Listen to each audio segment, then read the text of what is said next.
boredom is subjective. Two people could be doing the exact same thing and one of them is bored and another is having the time of their lives. It's really about what we're doing or what we're not doing in this case, and more about whether or not we see the point in what we're doing. You could go to a very hyped up event or restaurant or have a very hyped up experience and still be bored out of your mind. So the bored lifestyle is actually just like hacking the system and choosing to make it work for you instead of you working for it.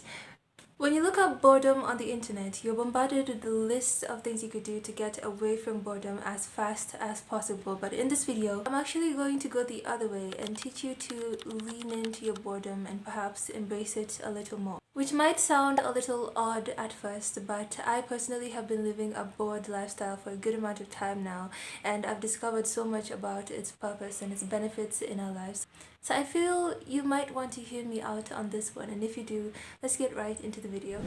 In order to overcome the problem, we must understand it. In this section of the video, we're going to look at why we feel so compelled to escape boredom in the first place so that we know what exactly it is we're learning how to deal with.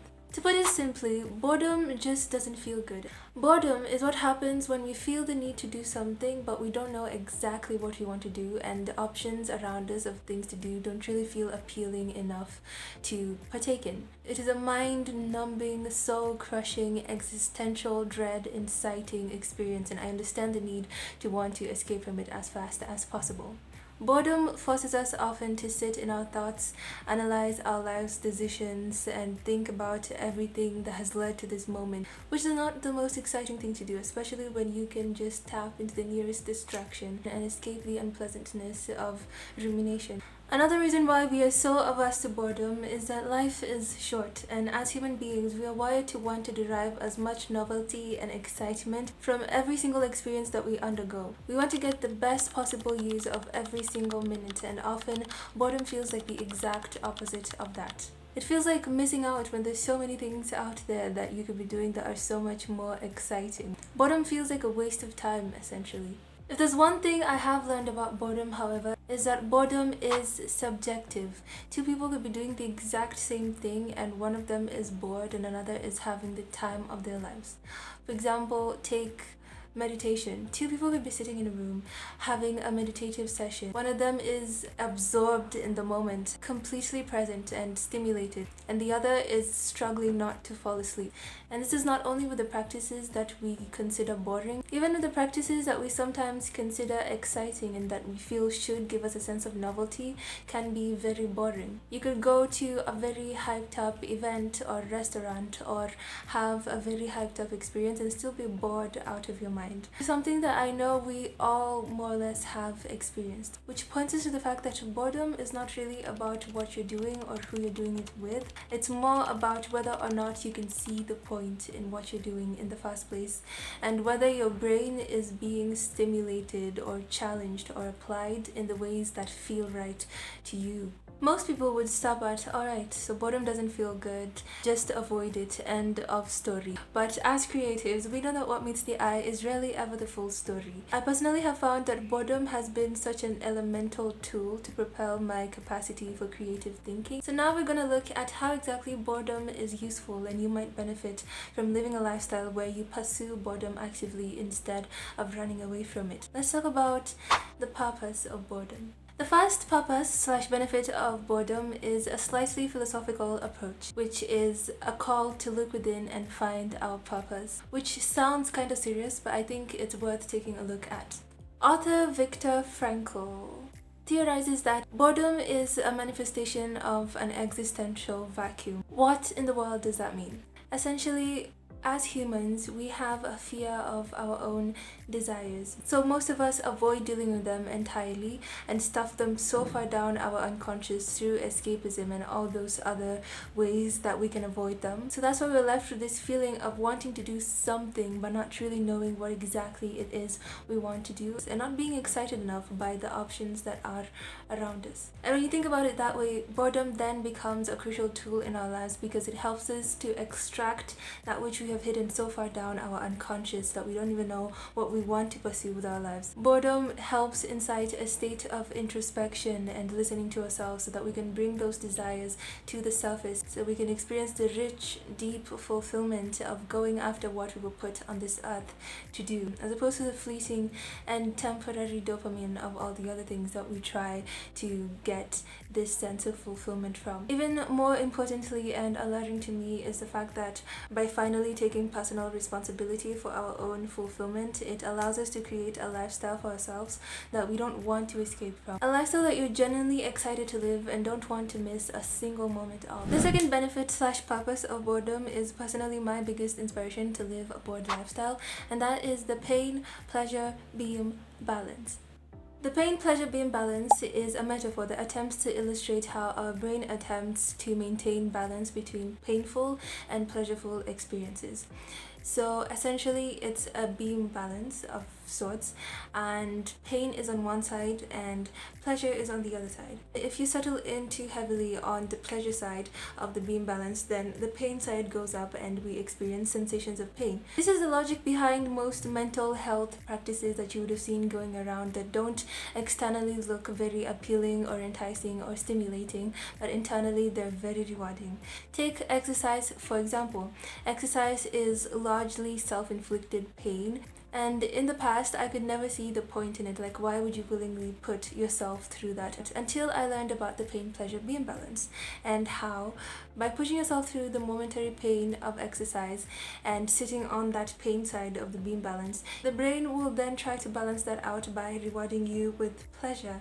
So in this case, the brain or the body releases endorphins, which we know make us happier after exercising. The same logic can be applied to boredom. The opposite of boredom would be stimulation, right? The most common place that we as a generation go to for stimulation is social media, right?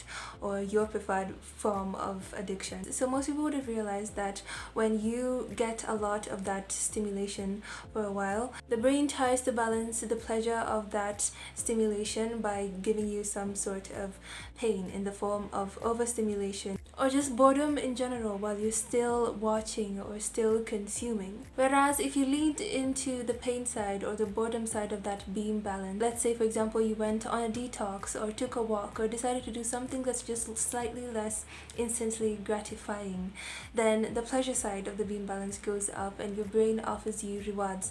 So from my personal experience, for example, when I come back from my detoxes to listen to music, it suddenly sounds so much more fuller and it's so much more moving. Suddenly the sky is like way bluer than it usually is.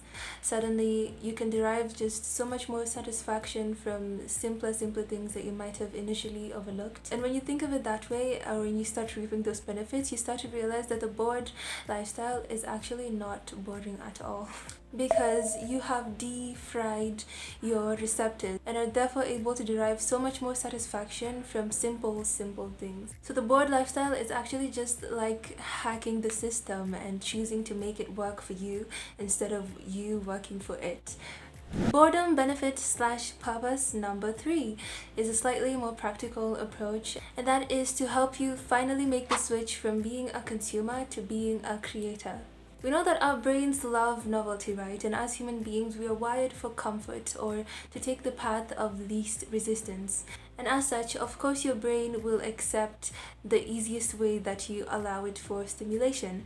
But if you take away that access to easy stimulation, as we talked about in my video on how to be more creative, then ultimately you leave the brain no choice but to become more creative in order to create that novelty for itself. We've already said that boredom is what happens when the options around us aren't nearly stimulating enough for us to want to invest our energy into exploiting them a little more. But sometimes that's just because we have exploited our threshold for stimulation so much that we're unable to find pleasure or excitement in the little things around us, which is exactly what lies at the heart of the creative mind, if it has a heart. One of the most highly creative people that I know once told me that the only time that he personally turns on TV or goes to social media for entertainment is when he can't entertain himself whatsoever. I've sort of taken that on as a life approach in general. Before I resort to any sort of mindless entertainment, I have to make sure that A, I'm either doing it intentionally for some reason, and B, that I have explored all the other alternatives for entertainment that I have, whether that's my creative practices or whatnot. I think it's a great reminder for how much power we have as creatives and how lucky we are to be on the creative side of the spectrum, because we can often just generate so much more excitement and fulfillment for ourselves than we realize we can. Making that little switch right there is the best thing that you could do for yourself as a creative. And if you're willing to undergo just a little boredom in the form of a detox or less stimulation, then you will trigger that side of yourself to come alive. And that brings us to the final part of this video, which is how to live a bored lifestyle. Now that we know that boredom can actually be a tool that we use to live a higher stimulating life, we're going to look at ways that you can incorporate boredom more into your life so that you can experience higher quality stimulation. Practice number 1 is long silent walks. Essentially, silent walks are about walking as you usually would, but doing so with no music, no podcasts, no nothing, and just allowing your brain to wander off on its own and allowing your thoughts to come to the surface without judging them, without even feeling the need to actively engage them. Every once in a while, you will come across an interesting thought that you might want to pursue or to listen to a little more, but it overall just encourages the act of listening to yourself. More importantly is that it encourages you to pay attention a little more to the world around you and all those unnamed feelings that might be wreaking havoc in your mind that you don't really pay attention to, just to give yourself room to actually think higher creative thoughts. Practice number 2 is mindfulness. Now, there's millions of ways out there for you to practice mindfulness, including meditation and journaling. Mindfulness, I find, is very important in teaching you how to slow down and to be present. Practice number 3 is relying on your creations for fulfillment instead of anything else. There's a lot of ways that we can derive illusions of fulfillment nowadays, but I found that the highest form of fulfillment that anyone can experience is when they're doing what they were put on this earth to do. And for us creatives, that is creation. Practice number 4 is avoid multitasking or adding higher stimulating activities on top of lower stimulating ones, and just allowing each moment to exist on its own without feeling the need to add on top of it. I would advise to incorporate the habit of just performing slight tasks on their own every once in a while. Just help you appreciate each moment a little more and find pleasure in their simplicity. Whatever lower stimulating hobbies you decide to take on into your life, make sure you know the purpose behind it. I hope this video helped you understand the concept of boredom in a more friendly way as opposed to the bias that we usually have against it, and I hope that it slightly influences you to pursue a more boring lifestyle and lower stimulation in your life for higher stimulation, ironically. If you're new here, my name is Sandra Vicky and this channel is dedicated towards promoting creative growth, so if that sounds like something that you might be interested in, be sure to subscribe because I'll be dropping so much more information in line with that. Well, otherwise, have yourself a great week and I'll see you next week. Bye!